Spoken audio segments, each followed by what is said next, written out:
நல்லதே நினையுங்கள், நல்லதே நடக்கும். ஏப்ரல் 28, 2025 ரிஷபராசிக்காரர்களுக்கான இன்றைய பலன்கள்.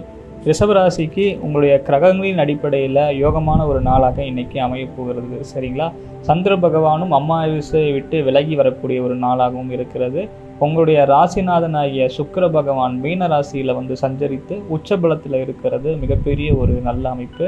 இதுவரையும் ராகுவோடு சேர்ந்து பங்கப்பட்டு இருந்த சுக்கிர பகவான் விலகி பயிற்சி அடைந்தனால உங்களுடைய வாழ்க்கையில் சுபகாரிய விஷயங்களில் இதுவரை இருந்து வந்த தடைகள் எல்லாம் நீங்கும். சரிங்களா?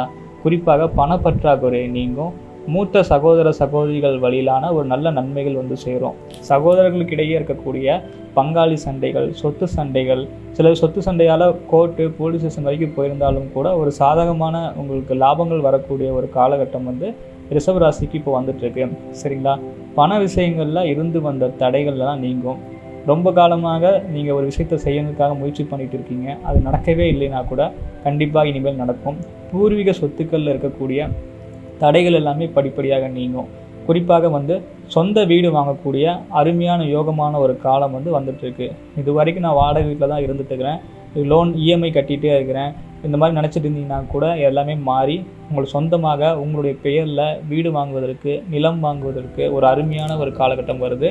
அதே போல் கடன் வாங்கி சொத்துக்களை விரிவு செய்யக்கூடிய யோகமும் இருக்குது. சரிங்களா? பணத்தை எங்கே முதலீடு செய்யணும்னு யோசிச்சுட்டு இருக்கிறவங்களுக்கு கோல்டு, லேண்டு, வீடு போன்ற விஷயங்களில் நல்ல இடத்துல பின்னாடி எந்த ஒரு பிரச்சனையும் வில்லங்கமும் வராத மாதிரி அமைப்பு இருக்கக்கூடிய சொத்துக்கள் வாங்குவதற்கு மிகப்பெரிய யோகங்கள் வேலை செய்யுது.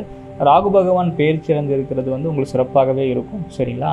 அதே போல் சூரியனும் சந்திரனும் 12ஆம் இடத்துல இருந்து உங்களுடைய ராசிக்கு 6ஆம் இடத்தை பார்க்குறனால சில உடல் உபாதைகள், சூடு பிரச்சனைகள், வயிற்று பிரச்சனைகள்னு சொல்லிட்டு வரக்கூடிய வாய்ப்புகள்லாம் இருக்குது. ஸோ உணவு பழக்க வழக்கங்கள் கவனமாக இருங்க. நன்றி.